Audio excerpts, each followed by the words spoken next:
இன்னைக்கு காலையில ஊரே வந்துட்டு ஊட்டி மாரி இருந்தது. எனக்கு தூங்கி எந்திரிக்கிறதுக்கு மனசே வரல. என் ஹஸ்பண்ட் கிட்ட போயிட்டு "இன்னைக்கு வொர்க் ஃப்ரம் ஹோம் எடுக்கிறீங்களாம்மா?" அப்படின்னு கேட்டா, அவங்க உடனே ஓகேன்ட்டாங்க. "நீ அவ்வளோ நல்லவலாம் இல்லையேடா" அப்படின்னு பார்த்தா, அது வந்து பிளான்ட் வொர்க் ஃப்ரம் ஹோமா. சரி எது எப்படியோ மல்லாக்க படுத்து விட்டத்த பார்த்து தூங்குறது எவ்வளோ சுகம் அப்படின்ட்டு 3 பேருமே படுத்து தூங்கிட்டோம். காலைல லேட்டா தான் எழுந்தோம். மார்னிங் பிரேக்ஃபாஸ்ட்டுக்கு வந்துட்டு கருப்பட்டி பணியாரம் தான் பண்ணேன். சூப்பர் டேஸ்ட்டா இருந்தது. அது எல்லாத்தையும் சாப்பிட்டு முடிச்சு, அப்புறம் ஜோ குட்டிக்கு வந்துட்டு அந்த பணியாரம், அப்புறம் ஒரு டேட்ஸ் பைட் வச்சு அதான் பேக் பண்ணி அவன ஸ்கூலுக்கு அனுப்பிச்சுட்டேன். அப்புறம் வந்துட்டு நம்ம லைஃப்ல ஒரு விஷயம் பண்ணணும்னு வரும்போது, அதுக்கு ஒரு தடங்கல் வரும்போது, அது வலிக்குமே வலி. அத வந்து வார்த்தையால சொல்லவே முடியல. வெளியிலயும் சொல்ல முடியாது, மனசுக்குள்ளேயும் வச்சுக்க முடியாது. அது ஒரு மாரி டிஃப்ரெண்ட்டா இருக்கும்.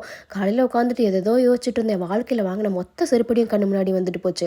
ஏதேதோ என் ஹஸ்பண்டும் கன்வின்ஸ் பண்ண பார்த்தாரு. ஆனா எனக்கு ஒரு மாரி இருந்தது. சரி எனக்கு எவ்வளோ கோவமா இருந்தாலும் சாப்பிட்டா அது வந்து சரியாயிரும் எல்லாமேன்னு சொல்லிட்டு, சரி சாப்பாடு பண்ணலாம் அப்படின்ட்டு போனா, சாம்பார் வைக்கலான்னா, சாம்பார் வெங்காயம் கிடையாது.